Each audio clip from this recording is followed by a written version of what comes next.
तो दोस्तों आज हो गया 27 नवंबर 2022 यूपी में देश दुनिया की सभी ताज़ा बड़ी खबरें लेकर आए सिर्फ आपके लिए। चलिए फटाफट खबर शुरू करते हैं। उससे पहले चैनल को अब तक सब्सक्राइब ना किया हो तो फटाफट चैनल को सब्सक्राइब कर दें, लाइक कर दें, शेयर कर दें ताकि इसी तरह की खबर आप हर रोज देख सकें। चलिए शुरू करते हैं आज की पहली बड़ी खबर। भाजपा शासित कर्नाटक और महाराष्ट्र के बीच जारी सीमा विवाद थमने का नाम नहीं ले रहा है। कर्नाटक के मुख्यमंत्री बसवराज बोम्मई ने सीमा विवाद के संबंध में महाराष्ट्र के उप मुख्यमंत्री देवेंद्र फडणवीस पर निशाना साधते हुए उनके बयान को भड़काऊ करार दिया है। इसके साथ ही अंतर्राज्यीय सीमा विवाद को लेकर राजनीतिक सरगर्मी तेज हो गई है। आपको बता दें कि फडणवीस ने कहा था कि महाराष्ट्र का कोई भी गाँव कर्नाटक में नहीं जाएगा। कर्नाटक में बेलगाम, कारवार, निपानी सहित मराठी भाषी गांवों को वापस पाने के लिए राज्य सरकार उच्चतम न्यायालय में मजबूती से अपना पक्ष रखेगी। कांग्रेस नेता राहुल गांधी ने शनिवार को कहा है कि जब तक संविधान के हर शब्द का पालन नहीं किया जाता वो एकता की राह पर चलते रहेंगे। वहीं पार्टी अध्यक्ष मल्लिकार्जुन खड़गे ने कहा है कि संविधान जीने का एक जरिया है और इसकी भावना हमेशा समान रहती है।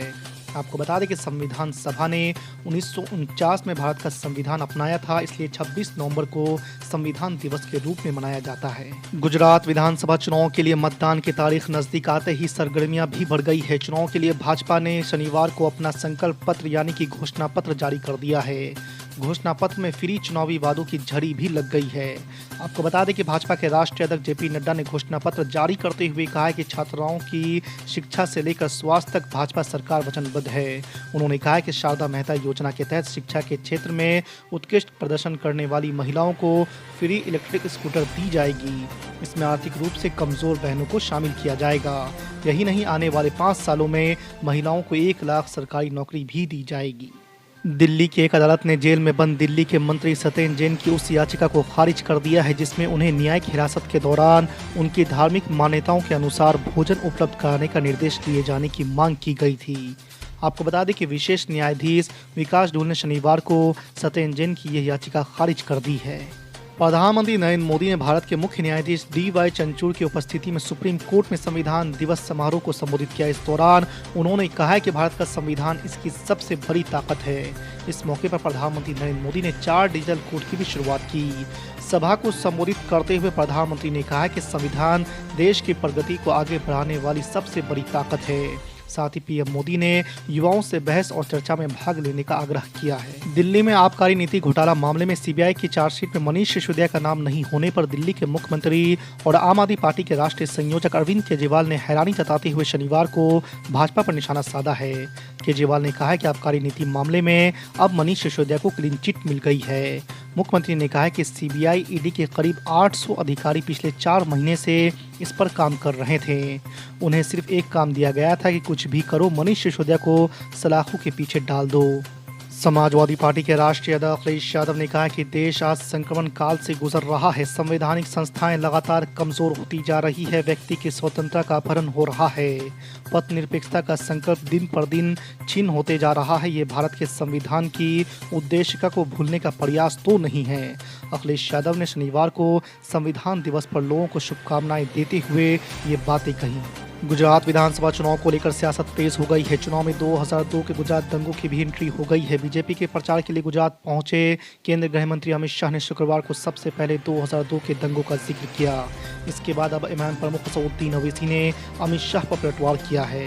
असदुद्दीन ओवैसी ने कहा कि मैं 2002 में जुहा पर आया था। उस समय हमारे साथ डॉक्टरों की एक पूरी टीम थी। हैदराबाद के हमारे डॉक्टरों ने कई लोगों का इलाज किया था, लेकिन गुजरात सरकार ने हमें एक्सपायरी डेट वाली दवाइयाँ मुहैया कराई थी। उत्तर प्रदेश के मुख्यमंत्री योगी आदित्यनाथ ने शुक्रवार को फिरोजाबाद और अलीगढ़ में कई कार्यक्रमों में भाग लिया। इस दौरान उन्होंने निकाय चुनाव प्रचार का भी आगाज कर दिया है। फिरोजाबाद में मुख्यमंत्री योगी आदित्यनाथ ने कहा है कि यूपी ईज ऑफ डूइंग के साथ ईज ऑफ लिविंग की तरफ अग्रसर है। डबल इंजन सरकार सबके लिए बिना भेदभाव के काम कर रही है। इससे भी तेज विकास के लिए निकायों में चुनकर इसे ट्रिपल इंजन बना दीजिए। बिहार के मुख्यमंत्री नीतीश कुमार की पार्टी जेडीयू के राष्ट्रीय संगठन की कमान मौजूदा राष्ट्रीय अध्यक्ष राजीव रंजन सिंह उर्फ ललन सिंह के ही हाथों में रहेगी। हालांकि इस पर मोहर की औपचारिकता जेडीयू के अलग अलग राज्यों के शीर्ष नेताओं के पटना में होने वाली 2 दिवसीय आयोजन में पूरी की जाएगी। आपको बता दें कि यह आयोजन 10 और 11 दिसंबर को होगी। उत्तराखंड के मुख्यमंत्री पुष्कर सिंह धामी ने राहुल गांधी के लुक को लेकर तीखा प्रहार किया है। उन्होंने राहुल गांधी की बड़ी हुई दाढ़ी को लेकर कहा है कि कोई केवल दाढ़ी बढ़ाकर नरेंद्र मोदी नहीं बन सकता है। आपको बता दें कि कांग्रेस सांसद राहुल गांधी बीते 2 महीने से भारत जोड़ो यात्रा पर है। ऐसे में इस दौरान लगभग 2 महीनों से ज़्यादा समय में उनकी दाढ़ी काफ़ी बढ़ गई है, जिसमें उनकी उम्र साफ दिख रही है, जिसे लेकर उत्तराखंड के सीएम ने तंज कसा है। गुजरात विधानसभा चुनाव से पहले सत्ताधारी भारतीय जनता पार्टी के लिए अच्छे संकेत नजर नहीं आ रहे हैं। दरअसल गुजरात अपने डायमंड के लिए जाना जाता है, लेकिन अब डायमंड यूनियन ने भाजपा का बाइकआउट करने का ऐलान कर दिया है। आपको बता दें कि the diamond workers union Gujarat राज्य में हीरा मजदूरों का सबसे बड़ा संगठन है। इसने हीरा कारीगरों से आगामी विधानसभा चुनाव में भाजपा का बहिष्कार करने को कहा है। न्यूजीलैंड ने भारत के खिलाफ वनडे सीरीज का आगाज जीत के साथ किया है। 3 मैचों की वनडे सीरीज के पहले मैच में न्यूजीलैंड ने टीम इंडिया को 7 विकेट से हराकर सीरीज में 1-0 की बढ़त बना ली है।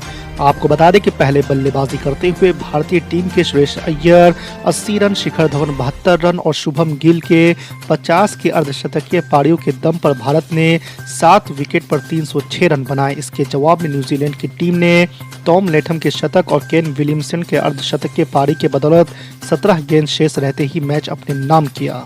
मेघालय में पेट्रोल पंपों पर उमड़ पड़ी भारी भीड़, सीएम बोले पैनिक ना हो। जी आपको बता दें कि मेघालय में गुरुवार की शाम पेट्रोल पंपों पर अचानक भारी भीड़ उमड़ पड़ी। मेघालय में पेट्रोल और डीजल की कमी की आशंका के बीच लोग पेट्रोल पंपों पर लंबी लाइनों में दिखे। लोग अपने वाहन लेकर पंपों पर कतार लगाकर खड़े हो गए। यह अफरा तफरी तब देखने को मिली जब असम में पेट्रोलियम कर्मचारियों के शीर्ष निकाय असम पेट्रोलियम मजदूर संघ ने कहा है कि उसने पड़ोसी राज्य में ईंधन की आपूर्ति बंद कर दी है। पश्चिम बंगाल की मुख्यमंत्री ममता बनर्जी से शुक्रवार को बीजेपी नेता और विधानसभा में नेता प्रतिपक्ष शुभेंदु अधिकारी मुलाकात करने पहुंचे। आपको बता दें कि अधिकारी लंबे समय तक तृणमूल कांग्रेस में रहे हैं और पिछले पश्चिम बंगाल विधानसभा चुनाव से ठीक पहले बीजेपी में शामिल हो गए थे। शुभेंदु अधिकारी ने नंदीग्राम सीट से करीबी मुकाबले में ममता बनर्जी को पराजित कर दिया था। ममता बनर्जी और शुभेंदु अधिकारी के बीच ये मुलाकात इसलिए भी अहम है क्योंकि चुनाव से पहले कई टीएमसी नेताओं ने दामन छोड़कर बीजेपी ज्वाइन की थी, लेकिन चुनावी नतीजों के बाद फिर से वो ममता बनर्जी की पार्टी में शामिल हो गए थे। आम आदमी पार्टी के संयोजक और दिल्ली के मुख्यमंत्री अरविंद केजरीवाल ने साफ कर दिया है कि लोकसभा चुनाव 2024 में वो अकेले लड़ेंगे। इससे बिहार के मुख्यमंत्री नीतीश कुमार की विपक्षी एकता की मुहिम को तगड़ा झटका लगा है। अरविंद केजरीवाल ने स्पष्ट किया है कि वो बीजेपी को हराने का लक्ष्य रखने वाले किसी भी गठबंधन में शामिल नहीं होंगे। दूसरी ओर नीतीश कुमार आगामी लोकसभा चुनाव के मद्देनजर बीजेपी विरोधी सभी दलों को एकजुट करने में लगे हुए हैं। यूपी में शुक्रवार को सीएम योगी आदित्यनाथ की कैबिनेट बैठक हुई। इसमें कई अहम फैसले लिए गए। इसमें एक अहम फैसला शहरों के विकास से जुड़ा हुआ है। इसके तहत अब शहरों के बस अड्डे विकसित किए जाएंगे। इसमें 23 बस अड्डों को विकसित करने की मंजूरी दी गई है। आपको बता दें कि इन बस अड्डों को हवाई अड्डों की तर्ज पर विकसित किया जाएगा। इसमें होटल, मॉल और रेस्टोरेंट बनाए जाएंगे। बीजेपी विधायक दल के नेता और राज्य के पहले मुख्यमंत्री बाबूलाल मरांडी ने कहा है कि झारखंड मुक्ति मोर्चा वास्तव में झारखंड की मुद्रा मोचन पार्टी हो गई है। राज्य की जनता ने इन्हें विकास के लिए 2019 में झारखंड की गद्दी पर बैठाया, पर ये लुटेरे निकले।